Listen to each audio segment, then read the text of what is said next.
Buongiorno di nuovo da Telefriuli, ben trovate questo appuntamento in diretta con a voi la linea. Ampio spazio verrà dedicato al maltempo che la scorsa notte ha toccato, interessato la nostra regione, in particolare nel Pordenonese, con momenti di paura che si sono vissuti in particolare ad Azzano Decimo. Parleremo di questa situazione, parleremo anche di un bilancio complessivo con un collegamento in diretta dalla sede dei Vigili del Fuoco di Udine. Partiamo però intanto da un altro tema che nei giorni scorsi, del quale nei giorni scorsi si è parlato molto, parlando di sport. Domenica parte il campionato di Serie A e ci sono state, continuano ad esserci tra i tifosi, diverse polemiche relativamente ai prezzi dei biglietti per la gara contro la Juventus, che sarà appunto la gara inaugurale del campionato per quanto riguarda i bianconeri. Udinese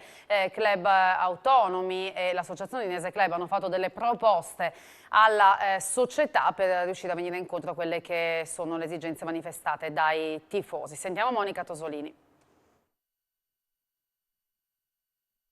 I prezzi in questo momento fanno effetto, anche perché è la prima di campionato e dopo un anno e mezzo che non possiamo andare allo stadio, trovarci un impatto del genere sicuramente non può farci bene. Però... Nel senso, c'è tanta voglia di tornare allo stadio, ma bisogna anche controllare il portafoglio. Sì, facendo i conti a fine stagione magari i 50 euro che spendi adesso li recuperi magari in altre partite, perché ci saranno magari delle partite con prezzi più popolari che quindi ti permetteranno di arrivare quasi alla stessa cifra che pagavi l'abbonamento gli anni scorsi. Però troviamo inopportuno il momento e la situazione, trovare all'inizio del campionato, trovarci in questa situazione qua, proprio ci dispiace. Una partenza col botto proprio. Proprio col botto, la sfortuna vuole che la prima di campionato è una partita di cartello, quindi le tariffe sono quelle di cartello, però sinceramente si poteva magari cercare di ovviare a questa situazione, magari anche facendo dei piccoli pacchetti. Abbiamo proposto alla società se c'era la possibilità di allo stesso prezzo di avere magari la prima e la seconda partita.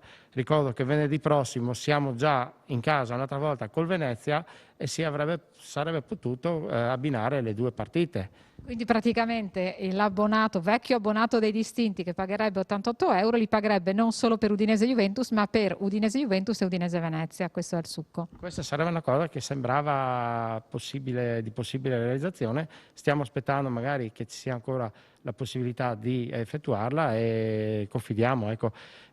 Sicuramente loro stanno lavorando anche per i tifosi, però purtroppo in questa maniera non ce lo stanno dimostrando, ecco. Quello ci dispiace e purtroppo il malumore della tifoseria, dei nostri soci, dei nostri tifosi si fa sentire e tanti di loro abbiamo già avuto la difficoltà di portarli allo stadio per via del Covid, per via del vaccino, del Green Pass e di tutte quelle cose che servono adesso per avere una cosa più sicura. In più ci ritroviamo, dopo averli convinti, dopo essere riusciti a voler portare tante persone, ci troviamo in questa situazione, la nostra paura è che la gente non voglia venire allo stadio. Sì, la situazione è veramente difficile da gestire, tra l'altro tu mi dicevi che c'è anche chi aveva fatto il Green Pass appositamente per poter venire allo stadio. Tante persone magari proprio che non avevano quella intenzione di fare il Green Pass, con la passione che si ritrovano di venire a tifare allo stadio, sono stati convinti a farlo. E sicuramente non è solo il nostro caso, penso che sia di tutte le tifoserie e quindi io ho visto i prezzi di tutta la Serie A della prima giornata di campionato. Purtroppo ci sono altre partite di cartello a metà prezzo di quella che al momento abbiamo a Udine. Ritrovarsi la prima di campionato con una partita di cartello, purtroppo è così, pur capendo le difficoltà che ci sono a organizzare il tutto, perché dobbiamo capire anche dall'altra parte che c'è una società che deve organizzare un evento con la metà degli introiti, o anzi un terzo degli introiti, quindi però non è giusto che queste spese ricadano quasi tutte sui tifosi friulani. Ci manca lo stadio, ci manca il calore della nostra squadra e dei nostri colori, quindi confido in tutto il gruppo per poter arrivare tutti domenica prossima allo stadio e poter tifare la nostra squadra. E si sono intanto aperte ieri le vendite dei biglietti per la gara contro la Juventus. Siamo andati all'esterno dello Stadio Friuli allora a vedere qual è l'umore dei tifosi. Eccoci qui all'esterno dello Stadio Friuli, dove arrivano lentamente, pochi, uno alla volta, i tifosi per acquistare i biglietti per Udinese Juventus. Sappiamo che c'è stata polemica per il caro biglietti, il grosso dei tifosi ha già acquistato nei giorni scorsi, ma siamo arrivati a un totale di circa 1000 tagliandi finora venduti per i vecchi abbonati che avevano la prelazione. Da domani sarà vendita libera. Tifosi, vecchi abbonati, e comunque alla fine hanno superato, diciamo così, lo shock del prezzo del biglietto per questa partita, e alla fine domenica ci saranno. Sentiamoli. Con lei è un fedelissimo e non si è fatto scoraggiare nemmeno dai prezzi. No, uno che vuol bene all'Udinese, quello che è, o viene a vedere oppure rinuncia per sempre, ma quando è Udinese bisogna vedere un altro anno, poi ancora un altro. Quest'anno sarà partita per partita biglietti, sì. ma lei biglietti di Udinese Juve si aspettava questi prezzi? Come quelli dell'anno scorso con la Juventus erano quelli. Io ho l'abbonamento, ma il prezzo era così anche l'anno scorso con la Juventus. Non ha paura del prezzo del biglietto? No, perché appunto avendo l'abbonamento cerco di sfruttare il ticket anche o ancora a credito. Quindi secondo lei il prezzo del biglietto è giusto? Collavino ha detto è come quello della stagione 2019-20? Sì, fino a un certo punto, perché quella volta prendendo l'abbonamento le partite come questa che contano, tipo Juve, Inter, eccetera, incidevano poco nel complesso dell'abbonamento. Adesso chiaramente una partita sola mi incide parecchio, perché anche se sono un vecchio abbonato vengo a pagare oltre 70 euro. Quindi sinceramente per me è caretto. Il costo del biglietto deve essere un po' agevolato per noi vecchi abbonati, questo sicuramente. Il malumore si sente, c'è. Dovevano essere un po' più attenti, diciamo. I vecchi abbonati riempivano lo stadio col tifo e non con il non tifo. Domenica ci sarai per vedere, per tifare chi? Juve. Sì. Quindi è inutile chiederti, il costo del biglietto vale la partita? Vale. In teoria sì, vale. Voi non siete riusciti a prenderli online e quindi siete venuti qua allo sportello? Sì. Avevamo un voucher a disposizione, quindi volevamo utilizzarlo, quello dell'abbonamento 2019-20. Senta, sa che c'è la polemica, caro Biglietti, lei cosa ne pensa? Questi biglietti qua, c'è la Juve, quindi li vale questi? È la solita polemica, perché anche gli anni scorsi si pagavano i biglietti super quotati, quindi non è una novità questa qua.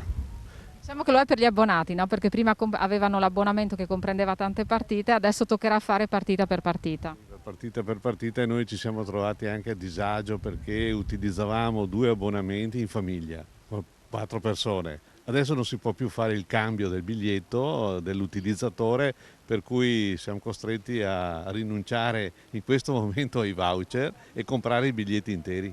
Non l'ha spaventata il costo del biglietto? No, assolutamente no, c'è la possibilità di vedere dei campioni e quindi si viene a vedere anche una bella partita, si spera, in cui l'Udinese vincerà o comunque farà una bella partita e si spera bene. Lei pensa di venire a vedere solo questa o durante l'anno potrà concedersi altre partite? No, non farò l'abbonamento, ma spero durante l'anno di poter venire, anche con gli impegni che ci sono, di venire a vedere altre partite, magari altre partite importanti, belle. Però sotto il sole i vecchi abbonati almeno un ombrellone potevano metterselo. Il maltempo ora dunque, più di 100 interventi nella notte per quanto riguarda la provincia di Udine, in particolare Medio Friuli e Bassa Friulana colpiti. Per i dettagli ci colleghiamo in diretta con Marco Pasquariello, appunto dalla sede del Comando Provinciale dei Vigili del Fuoco. Buongiorno Marco, a te. Sì, buongiorno a chi ci segue da casa. Siamo nella sala operativa del Comando dei Vigili del Fuoco di Udine per fare il punto sull'ondata di maltempo che ha colpito la nostra regione nella scorsa notte. Tantissimi gli interventi, ma ce li facciamo raccontare direttamente dai Vigili del Fuoco. Più di 100 interventi nella notte, alberi caduti, tetti scoperchiati, fortissimo vento che ha creato diversi disagi, è così? Sì, buongiorno a tutti. Gli interventi chiaramente sono, come ha detto lei prima, riguardano prevalentemente danni da vento, quindi alberi, rami pericolanti, e non abbiamo avuto per fortuna danni d'acqua. E dalle 20 di ieri adesso li abbiamo contati prima, siamo a 108 interventi, quindi stiamo ultimando ovviamente gli ultimi interventi che sono stati richiesti stamattina, quando appunto qualcuno ovviamente ci sono alzati e hanno visto che magari ci sono dei rami pericolanti, e quindi la chiamata non è arrivata ieri sera, è arrivata stamattina, quindi questa è un po' la situazione, quindi in fase diciamo di completamento e di esaurimento per quanto riguarda gli interventi. Ecco, abbiamo detto anche nel corso dei nostri telegiornali danni che si sono verificati in tutta la regione, in particolare la provincia di Udine, dal Cividalese alla Bassa, danni veramente dappertutto. Sì, prevalentemente è una fascia che diciamo, ha riguardato il Medio Friuli e la Bassa Friulana, quindi i comuni di Udine, Codroipo, Varmo, Lestizza, Corno di Rosazzo, per poi scendere verso la Bassa e quindi con tutta la zona del Codroipese, la Tisana, Lignano. E abbiamo avuto l'impiego ovviamente oltre che del personale della sede di Udine, sono stati impegnati tutti i distaccamenti permanenti più distaccamenti volontari che in questo caso danno un supporto fondamentale all'operatività e alla macchina di soccorso del comando di Udine e che ovviamente hanno lavorato fino adesso, ecco, quindi questa è un po' la situazione. A questo dobbiamo aggiungere il fatto che molte volte appunto si tratta di interventi che richiedono non solo l'operatività dei vigili del fuoco ma anche di altri enti, perché si tratta chiaramente di pali di supporto dell'illuminazione pubblica o telefonici, dobbiamo richiedere anche l'intervento in questo caso della società di distribuzione dell'energia elettrica e telefonica, e quindi purtroppo anche lì ci sono dei ritardi dovuti al numero chiaramente degli interventi, e questo comporta magari il prolungamento di alcuni interventi. E tanto che appunto alcuni interventi sono ancora in corso di risoluzione, in particolare per alberi caduti e strade interrotte in alcuni punti magari meno accessibili della provincia di Udine. Alberi caduti hanno portato appunto alla chiusura di alcune strade secondarie. Sì, esatto, e aggiungiamo anche il fatto che molte volte si tratta di interventi, soprattutto se sono alberi caduti su alcune abitazioni dove viene richiesto l'intervento dell'autoscala. Noi abbiamo avuto impiegate durante la notte 2 autoscale e si tratta pur sempre di interventi piuttosto lunghi e che richiedono ovviamente una professionalità, perché si tratta di tagliare l'uso di motoseghe e quindi lavori in altezza che richiedono un certo tempo. Benissimo, ringraziamo i Vigili del Fuoco per l'ospitalità e per il loro lavoro di questa notte che appunto continua anche in queste ore. Restituisco la linea allo studio. Grazie a Marco Pasquariello. Noi dopo la pubblicità andremo ad occuparci della situazione invece nel Pordenonese, in particolare ad Azzano Decimo, tra poco.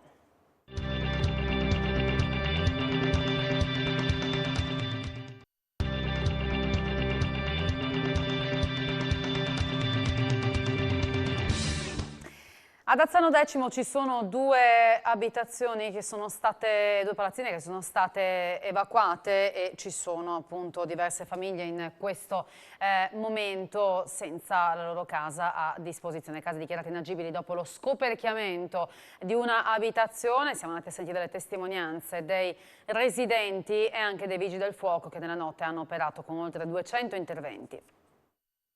Il maltempo che si è abbattuto nella notte sul Friuli occidentale, siamo con Claudio Fier, capo squadra dei Vigili del Fuoco di Pordenone, per gli interventi che vi hanno visto impegnati tutta la notte. Sì, praticamente è iniziato la perturbazione ad abbattersi da Sacile, proseguire sulla stessa rotta più o meno che è stato l'infortunato del 1° agosto.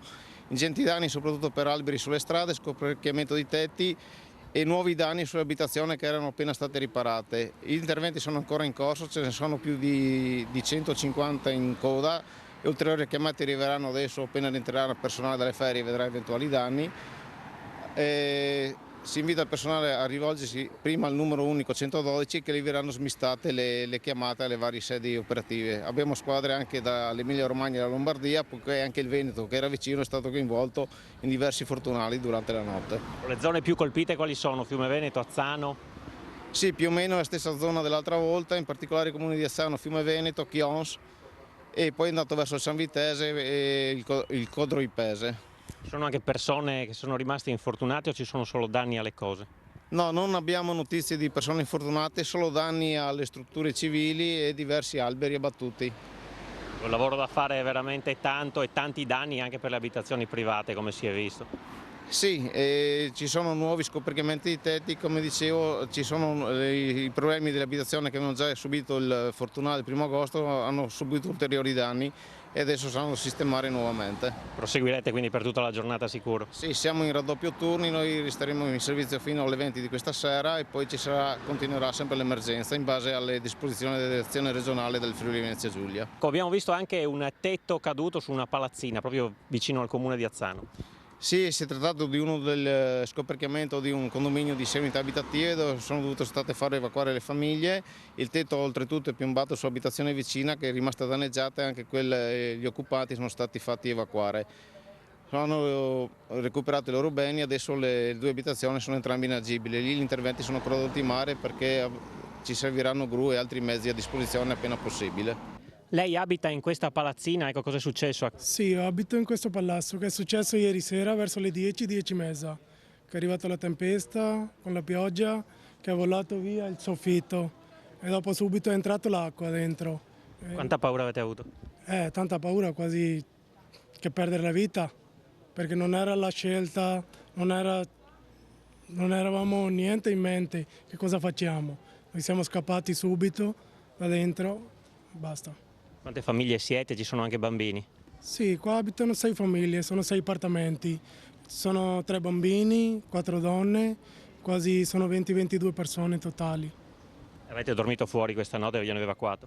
Sì, siamo tutta la notte stati qui fuori sulla strada, magari i bambini sono stati nella macchina e così tutta la notte è passata.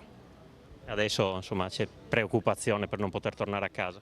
Sì, non possiamo tornare, non possiamo recuperare le cose che abbiamo tutto già dentro, che non possiamo entrare perché è già tutto distrutto dentro, che è pieno di acqua, non possiamo prendere niente.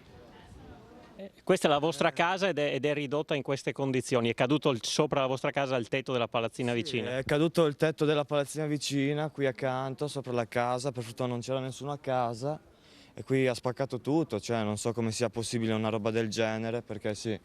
Dovrebbero essere a norma, non so se questo tetto in queste condizioni è a norma in questo modo e adesso dobbiamo vedere cosa fare perché non va bene. La casa è completamente inagibile? È inagibile, non si può entrare, non so quanto ci metteranno qui a lavorarci comunque. Distrutte anche le 2 macchine che c'erano dietro? Anche le 2 macchine, c'avevo la mia macchina e quella di mia mamma distrutta, spaccate tutte, cioè per fortuna che non ero a casa anche, c'è un casino, si deve risolvere sta cosa in un modo o nell'altro, basta.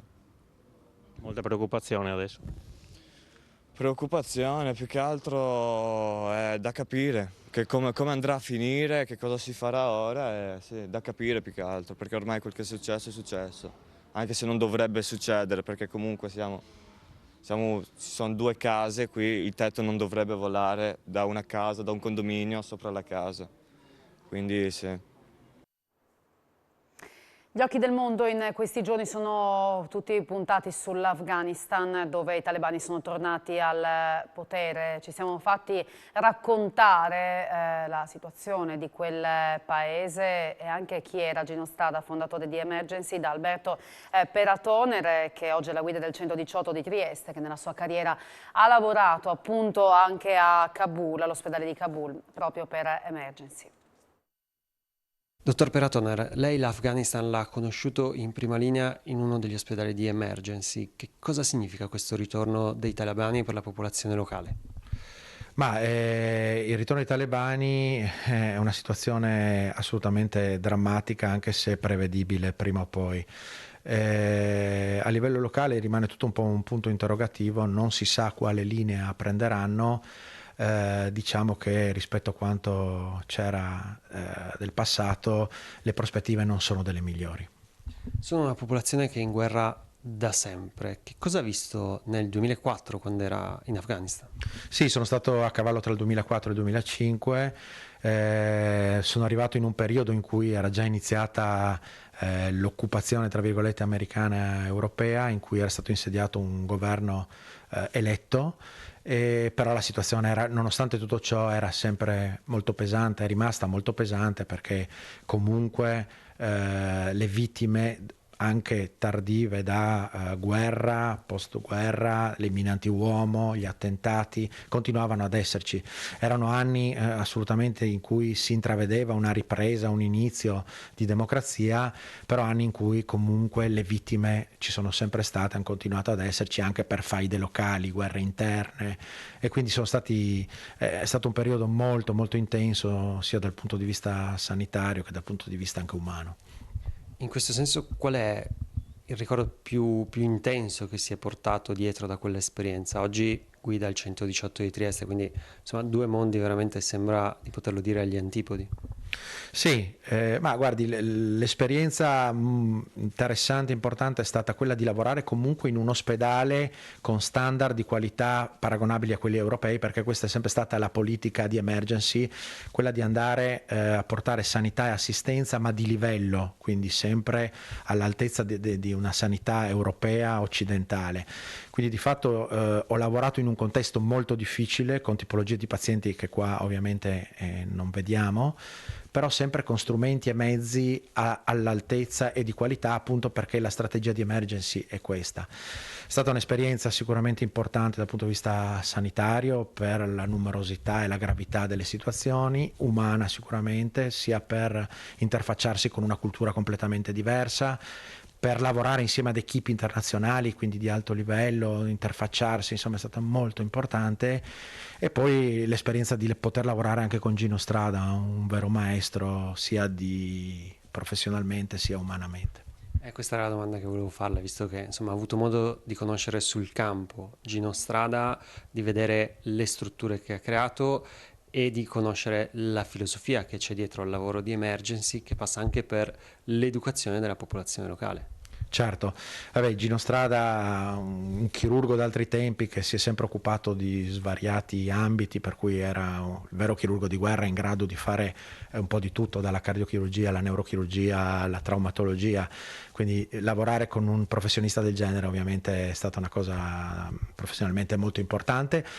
E in più lui è sempre stata una figura di riferimento che trasmetteva idee, ideali molto importanti sulla necessità di dare sempre una sanità pubblica e gratuita a tutti, e soprattutto in questi contesti dove non esiste la sanità.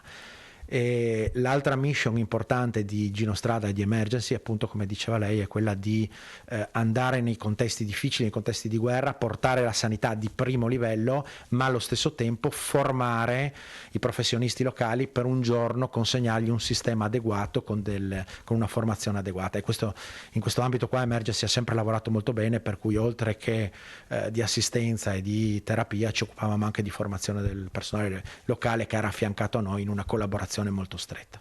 Oggi sarebbe ancora possibile, forse nel 2004 è più difficile. Ha avuto modo però di restare in contatto con qualcuno, con qualche medico afghano che è ancora lì?